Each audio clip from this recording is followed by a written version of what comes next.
Guys, आज की video एक ऐसी वीडियो होने वाली है जो तुमने कभी भी कहीं और नहीं देखी होगी। और जो चीज मैं तुम्हें बताने वाला हूँ आज इस वीडियो के अंदर, वो शायद ही तुम्हें किसी और ने बताया होगा।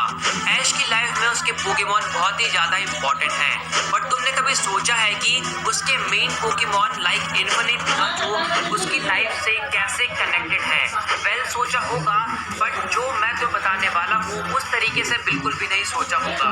सो गाइस, मैं हूँ चिराग वर्मा एंड आज मैं तुम्हें बताने वाला हूँ कि कैसे ऐश के पोकेमॉन उसकी लाइफ से कनेक्टेड है। एंड गाइस, वीडियो को एंड तक देखना, क्योंकि एंड में मैंने एक इंपॉर्टेंट बात डिस्कस करी है, तो प्लीज उसे जरूर सुन लेना। वीडियो को स्टार्ट करने से पहले चैनल को सब्सक्राइब कर लेना ऐसे ही वीडियोस देखने के लिए। तो बिना फालतू बात किए बगैर आज की वीडियो शुरू करते हैं।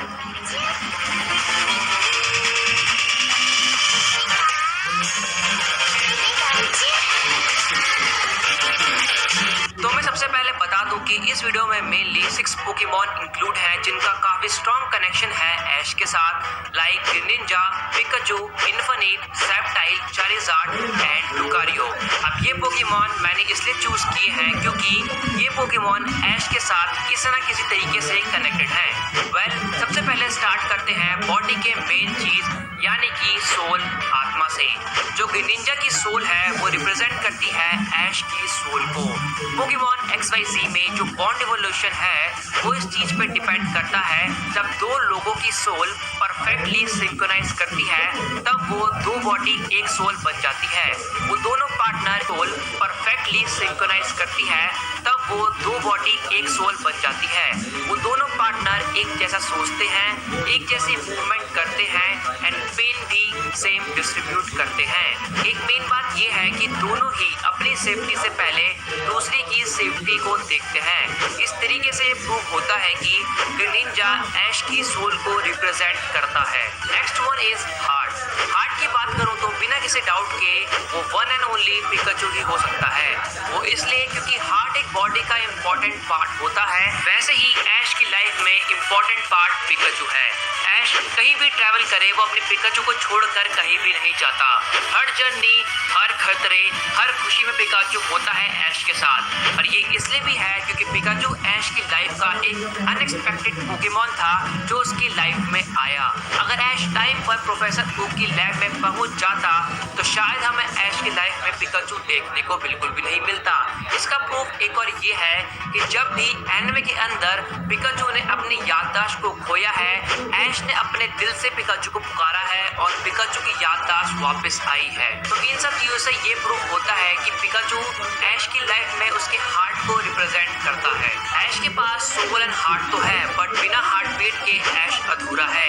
ऐश की हार्ट बीट को रिप्रेजेंट करता है हमारा प्यारा चारिज़ार्ड। इसका एक बहुत ही स्ट्रॉन्ग रीजन मेरे पास ये है कि जब चारमेंडर की लाइफ उस बारिश में ऑलमोस्ट एंड होने वाली थी, तब वहां पर ऐश और उसके फ्रेंड्स उसे बचाने के लिए आते हैं। उसे पोकेमॉन सेंटर ले जाकर उसकी लाइफ को सेव करते हैं। मतलब ये कि ऐश ने चारमेंडर की हार्ट बीट को रुक जाने से रोका। ऐश जब भी किसी टफ सिचुएशन में होता है तब वहां पर चारिज़ार्ड होता है उसे बचाने के लिए। एग्जाम्पल के लिए Magmar versus Charizard battle, Entei versus Charizard movie में, जोटो में भी Dragonite versus Charizard, Articuno versus Charizard, Pokemon I choose you movie के अंदर भी। एंड एक बेस्ट एग्जाम्पल ये है कि जब ऐश चारिज़ार्ड को चारोस्फिक वैली में छोड़ रहा होता है तब ऐश के फेस को देखकर ये फील होता है कि जैसे उसके पास उसका हार्ट तो है बट उसकी हार्ट बीट कहीं और रह गई है। अब बात करते हैं सेप्टाइल की। मेरे अकॉर्डिंग सेप्टाइल ऐश का स्ट्रॉन्गेस्ट ग्रास टाइप पोकेमॉन है एंड वो ऐश के माइंड को रिप्रेजेंट करता है। बिना कोई बकवास किए मैं डायरेक्ट प्रूव करता हूँ। डार्कराय वर्सेस सेप्टाइल फाइट में तुम्हें याद होगा कि डार्कराय सेप्टाइल पर एक डार्क पॉइंट अटैक यूज करता है, जिससे सेप्टाइल डार्कराय के डार्क पॉइंट अटैक में फंस जाता है और उससे वहां से निकलने का कोई भी रास्ता नहीं मिलता। तब वहां ऐश के बुलाने पर सेप्टाइल अपने माइंड में ऐश के वॉइस को सुनता है एंड ऐश के वॉइस की हेल्प से ही सेप्टाइल को डार्क वॉइड से निकलने का रास्ता मिलता है, जिससे देखकर टोबायस भी शॉक हो जाता है कि सेप्टाइल ने ऐसा कैसे कर दिया। और मैं बता दूं कि डार्क वॉइड अटैक से बाहर निकलना कोई बच्चों का खेल नहीं है। मुझे नहीं लगता कि और कोई प्रूफ चाहिए होगा ये प्रूव करने के लिए कि डार्कराय क्यों ऐश के माइंड को रिप्रेजेंट करता है। अब बात करते हैं इन्फिनेव की। तो इन्फिनेव 2-3 चीजों को रिप्रेजेंट कर सकता है, लाइक एनर्जी और स्ट्रेंथ और मे बी बोथ। ऐश एक ऐसा कैरेक्टर है जो हमेशा फाइट करने के लिए रेडी रहता है एंड सही टाइम पर अपनी स्ट्रेंथ को खुलकर सबके सामने लाता है जब उसके अपोनेंट उसको हराने ही वाले होते हैं। एंड यही चीज कनेक्ट करती है इन्फिनेव में। इन्फिनेव फुल स्टेमिना एंड स्ट्रेंथ से भरा हुआ पोकेमॉन है। सही टाइम आने पर वो अपने रियल पावर को दिखाता है, जो कि है उसकी ब्लेज एबिलिटी। एंड अब तक पूरे एनिमे के अंदर सबसे ज्यादा फोकस इन्फिनेव की ब्लेज एबिलिटी पर ही किया गया है, तो इसके पीछे कुछ ना कुछ तो रीजन होगा ही। तो हम ये बोल सकते हैं कि ऐश की लाइफ में इन्फिनेव ऐश की एनर्जी को रिप्रेजेंट करता है। सो लास्ट पोकेमॉन की बात करें तो वो है लुकारियो।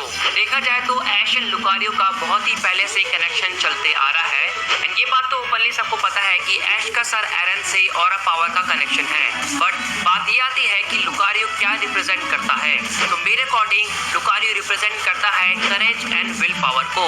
ऐश ने बहुत सी बैटल इन दोनों बेसिस पर ही जीती है, क्योंकि अगर एक ट्रेनर हार मान जाएगा तो पोकेमॉन कुछ भी नहीं कर सकता, भले ही वो कितना स्ट्रॉन्ग हो। सो पोकेमॉन एंड ट्रेनर में करेज एंड विल पावर का होना बहुत ही जरूरी है। लुकारियो के अंदर भी यही चीज हमें देखने को मिलती है। उनकी ऑरा कनेक्शन एबिलिटी से दोनों एक दूसरे से कनेक्टेड रहते हैं, जिससे वो भी एक दूसरे की फीलिंग्स को शेयर कर पाते हैं, जिससे उनकी विल पावर एक दूसरे में ट्रांसफर होती रहती है। Aura connection and bond evolution power almost same है, बट इन दोनों में बहुत ही माइनर से डिफरेंस है एंड वही डिफरेंस इन दोनों ही पावर को अलग बनाता है।